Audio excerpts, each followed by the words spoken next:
My name doesn't matter anymore. What matters is what I saw, what we all saw that night in Jerusalem, and the terrible burden of silence that was placed upon us. I had lived in Jerusalem my entire life, born in the shadow of the old city walls, raised among the ancient stones that have witnessed empires rise and fall, prophets walk, and messiahs be crucified. My family, observant Jews who kept the Sabbath sacred and prayed at the Western Wall every Friday evening, had taught me to see God in everything, in the morning light striking the dome of the rock, in the scent of frankincense drifting from the Church of the Holy Sepulchre, in the call to prayer echoing across rooftops at dawn, but nothing in my upbringing, nothing in all the scriptures I had studied, nothing in the thousands of years of accumulated wisdom in this holy city could have prepared me for what happened on the night of October 14th. It was supposed to be an ordinary evening of prayer. The weather had been unusually warm for autumn, and a restless energy seemed to hang in the air, the kind that makes dogs bark at nothing and children unable to sleep. I remember walking through the Armenian Quarter just after sunset, the cobblestones still warm beneath my feet, heading toward a small prayer gathering organized by Rabbi Eliezer, a man known for his deep study of prophetic texts. There were perhaps 30 of us gathered in a modest courtyard near the Zion Gate. Orthodox Jews, some Messianic believers, a few Catholic pilgrims who had heard about the gathering through word of mouth. We had come together to pray for peace, as we did every month, our different faiths united by a shared love for this wounded, holy city. Rabbi Eliezer was in the middle of reciting Psalm 97 when it happened. The Lord reigns, let the earth rejoice. Clouds and thick darkness surround him. His lightnings light up the world. The earth sees and trembles, and then the sky split open. I don't know how else to describe it. One moment we were standing beneath a perfectly clear October sky, stars beginning to emerge in the deepening blue. The next moment, there was a sound, not thunder exactly, but something deeper, more fundamental, as if the fabric of reality itself was tearing, and light poured down from above. But this was not ordinary light. It came in waves of burning gold and crimson, cascading from a point directly above the old city, like liquid fire falling from heaven. The flames, and they were flames, I saw them clearly, descended in spiraling columns, spreading across the sky above Jerusalem with a brilliance that hurt to look at, yet was impossible to turn away from. Elohim! Someone screamed. Adonai! People fell to their knees, some covered their faces, others stretched their arms toward the heavens, weeping. The Catholic pilgrims began praying the rosary in frantic, trembling voices. Several Orthodox men started blowing the shofar, ram's horns kept ready for just such apocalyptic moments, their haunting blasts echoing through the ancient streets like warnings from the prophets of old. I stood frozen, my heart hammering so hard I thought it would burst from my chest. The fire did not behave like normal fire. It did not consume. It did not burn the buildings or the trees. Instead, it hovered above us, spreading across the entire city like a living canopy of flame, pulsing with an intelligence, a presence, that made my soul tremble with a mixture of awe and terror I had never experienced before. It's the pillar of fire, Rabbi Eliezer whispered beside me, his face pale, his hands shaking, like the one that led our ancestors through the desert. It's happening again. Baruch Hashem. The prophecies are being fulfilled. The phenomenon lasted perhaps 10 minutes, though time seemed to lose all meaning. The flames moved in patterns, geometric, deliberate, almost like writing in a language beyond human comprehension. They gathered thickest above the temple mount, swirling in a column that reached from earth to sky, then spread outward in waves that washed over the Christian quarter, the Jewish quarter, the Muslim quarter, the Armenian quarter, claiming the entire old city as if marking it for something yet to come. And then, as suddenly as it had appeared, the fire began to ascend. It pulled back into itself, drawing upward like water being sucked through a drain in reverse, until there was nothing left but the normal night sky, the stars shining, as if nothing had happened at all. For a long moment, nobody moved, nobody spoke. We stood in that courtyard, 30 witnesses to something that should not have been possible, our faces wet with tears we didn't remember crying, our bodies trembling with the aftershock of divine presence. Then the sirens started. Police vehicles, military jeeps, emergency services, they flooded into the old city within minutes. And that's when I realized, this hadn't just happened in our little courtyard. The UTC entire city had seen it. Thousands of people, maybe tens of thousands. My phone began buzzing with messages. Social media was exploding. Videos were being uploaded from every neighborhood in Jerusalem, grainy footage of the sky on fire, audio recordings of the shofars and the screams, eyewitness accounts in Hebrew, Arabic, English, describing exactly what I had just witnessed. For about an hour the world was paying attention. And then the silence began. By midnight, something strange was happening. The videos were disappearing from social media platforms. One by one, posts were being removed, accounts suspended, live streams cut off mid-broadcast. Official statements started appearing on news channels. Technical malfunction in atmospheric conditions. Mass hallucination caused by unusual weather patterns. No cause for alarm. I was sitting in my small apartment in the Jewish quarter, watching this happen in real time on my laptop, feeling increasingly sick to my stomach. My AEY friend David called me, breathless with panic. Are you seeing this? They're erasing it. Everything.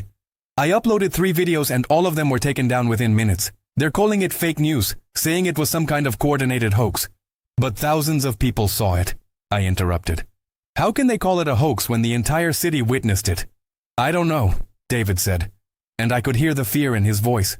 But Sarah, I'm telling you, something very wrong is happening. My cousin works at the Knesset. He just texted me that there's an emergency meeting happening right now at midnight. Government officials, religious leaders, military intelligence, they're all being called in.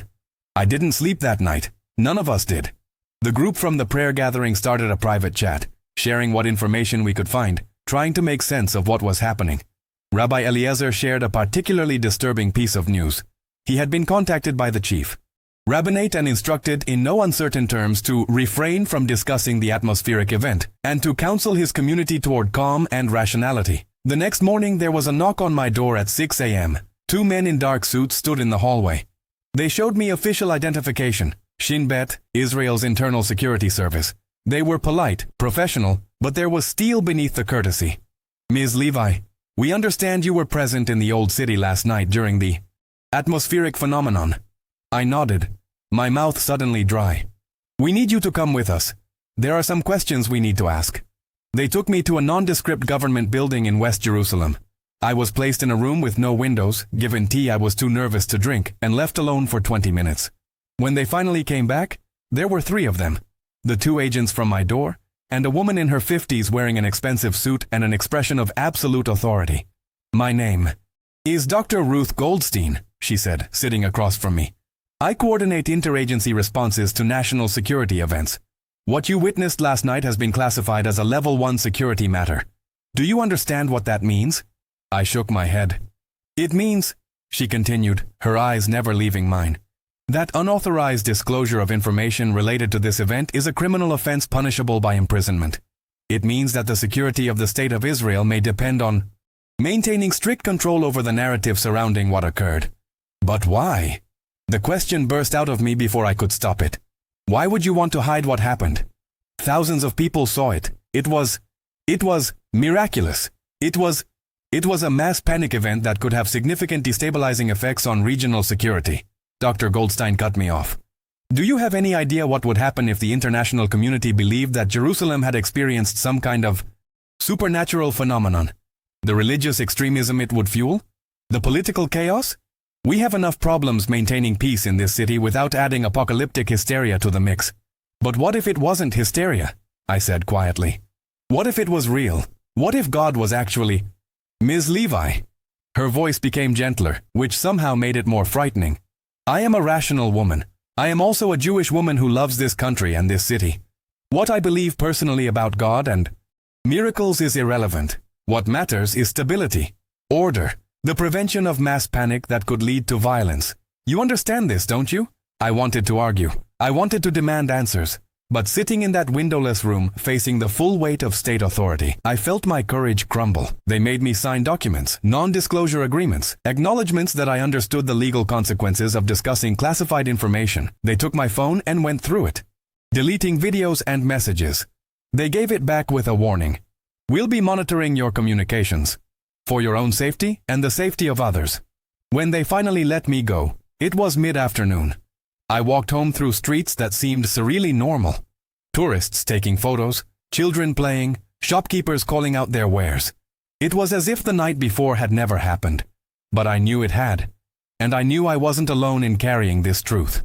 Over the following days, I began to understand the scope of what had been done. The official narrative solidified quickly. What people had seen was an unusual atmospheric phenomenon caused by a combination of industrial pollution, weather conditions, and mass suggestion. Scientists were trotted out on television to explain how light can play tricks on the human mind. Psychologists discussed collective hysteria.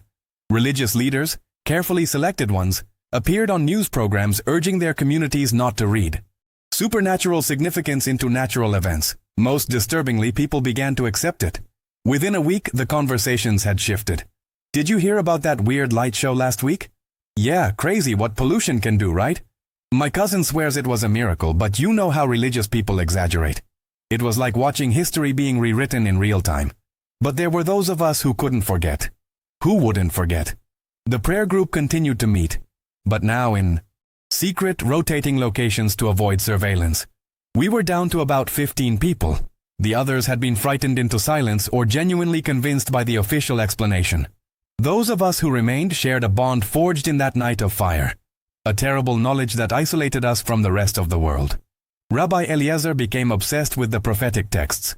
He would arrive at our meetings with pages of notes, his eyes red from lack of sleep, insisting that what we had witnessed was mentioned in Joel, in Ezekiel, in Revelation. This is the beginning, he would say, his voice hoarse with conviction. The fire from heaven is just the first sign. There will be more. We have to be ready. We have to warn people. But how could we warn anyone when we had been commanded to stay silent? I struggled with this more than I can express. I am not a particularly religious person, or at least I wasn't before that night. My Judaism was cultural, comfortable, the faith of tradition, rather than conviction. But after standing beneath that sky of fire, after feeling the presence of something so vast and holy that it made my soul shake, I couldn't go back to comfortable unbelief. Something had happened, something real, something that the powers of this world were desperate to suppress. My friend Miriam, a Catholic pilgrim who had been in the courtyard that night, started having dreams. She would call me in the middle of the night, sobbing, describing visions of Jerusalem, surrounded by armies, of the sky opening again, of a figure descending on clouds of glory. Sarah, she would whisper, I think the second coming is near. I think what we saw was a warning, a call to prepare. But how can we prepare when we're not allowed to speak? David, the friend who had tried to upload videos, became paranoid. He was convinced his apartment was bugged, that he was being followed. Maybe he was right. We all felt the surveillance, the sense of being watched, the careful self-censorship that crept into every conversation. And yet, despite the fear, despite the pressure, we kept meeting, we kept remembering, we kept bearing witness, even if only to each other. 3 months after the event, Rabbi Eliezer disappeared. His family reported him missing. The police conducted a perfunctory investigation and concluded he had probably left the country. But those of us who knew him understood. He had been silenced. Permanently or temporarily, we couldn't know. But the message was clear. This was not a game. The silence was not optional. I almost gave up then.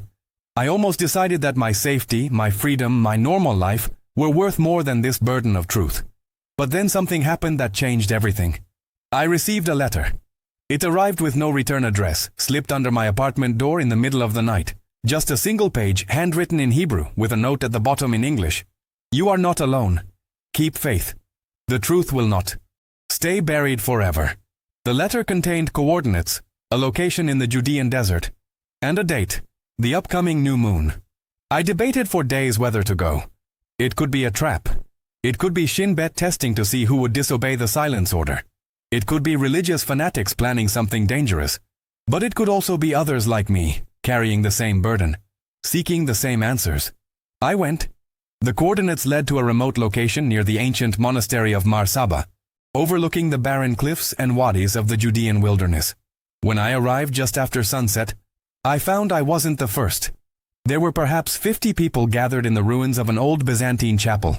Jews, Christians, Muslims, representing every corner of Jerusalem's diverse population. And in the center, alive and well, though looking years older than 3 months ago, stood Rabbi Eliezer. Thank you for coming, he said when we had all assembled. Thank you for not forgetting.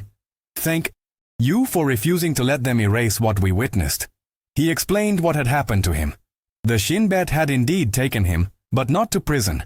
They had brought him to a facility outside Jerusalem where he met others, scientists, theologians, government officials, who had been studying the phenomenon. What he learned there shook him to his core. "This wasn't the first time," he said, his voice echoing in the ancient stone chapel. "Fire has fallen from the sky over Jerusalem twice before in the past 50 years. Both times it was successfully suppressed. Both times witnesses were silenced, evidence destroyed, the events erased from public memory. But the authorities know something we don't. Each occurrence is stronger than the last. Each time more people see it. Each time it becomes harder to explain away." He pulled out a folder of documents, classified reports he had somehow managed to copy before his escape. They detailed government studies of anomalous atmospheric phenomena, discussions of sociological impacts of mass religious experiences, contingency plans for managing apocalyptic expectations in the population. "They're terrified," Eliezer continued, "not because they don't believe it's real, but because they do believe it's real and they have no idea how to control it. They can't stop it from happening. They can only try to control how people respond to it." A woman spoke up. I recognized her as one of the Muslim witnesses from that night. "But why? Why would they want to hide something like this? If it's truly from God, shouldn't people know?" "Because," Eliezer said sadly, "the powers of this world have always feared genuine divine intervention. It threatens their authority. It makes their politics irrelevant. It reminds people that there are realities beyond human control, purposes beyond human ambitions. And more than that, they fear what acknowledgement of the supernatural might trigger. Religious war, mass movements, the destabilization of everything they've built." We talked late into the night, sharing our stories, our fears, our convictions. Some in the group advocated for going public immediately, releasing the classified documents, forcing the world to confront what happened. Others argued for patience, for gathering more evidence, for waiting until the next occurrence, because we all sensed there would be a next occurrence. I found myself torn between these positions. The weight of silence had been crushing me for months, filling my dreams with fire and my waking hours with guilt. Every time I saw tourists in Jerusalem taking selfies beside holy sites, oblivious to what had happened above their heads, I wanted to scream the truth at them. But I also understood the fear. What would happen if millions of believers worldwide became convinced that the end times had begun? What violence might be justified in the name of apocalyptic urgency? What chaos might be unleashed? As dawn broke over the desert, painting the ancient cliffs in shades of gold and crimson that reminded me painfully of that night, we made a decision. We would not go public. Not yet. But we would not stay silent either.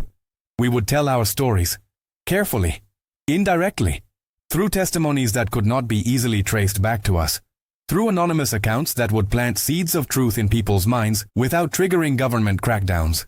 We would become witnesses in the original sense of that word, martyrs, from the Greek, meaning those who remember and tell, even at great personal cost. This document you are reading now is part of that effort. I have changed names, altered identifying details, written from a place where I cannot easily be found, but the core truth remains unchanged. On a clear October night in Jerusalem, the sky opened and fire fell from heaven. Thousands saw it. The authorities commanded us to forget, to explain it away, to accept the comfortable lie of natural phenomenon. But I will not forget. We will not forget.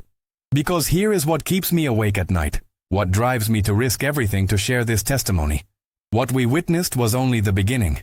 The prophecies speak of fire from heaven, yes, but they also speak of what comes after. Division, judgment, the return of something or someone the world is not prepared to face. The authorities can delete videos and silence witnesses.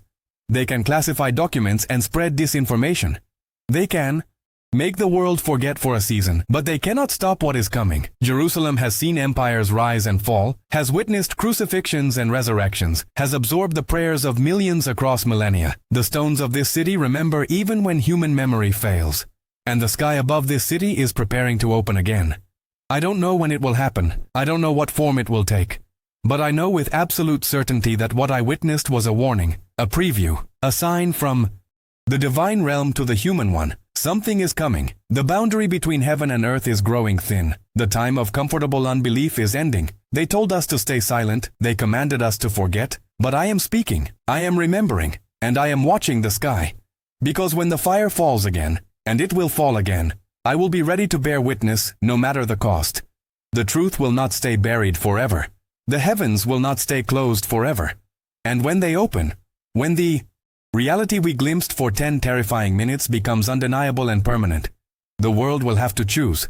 Continue in the comfortable lies of materialist explanation, or face the terrifying truth that we are not alone, that we never were, and that something infinitely greater than human power is about to make its presence known. I was there. I saw it.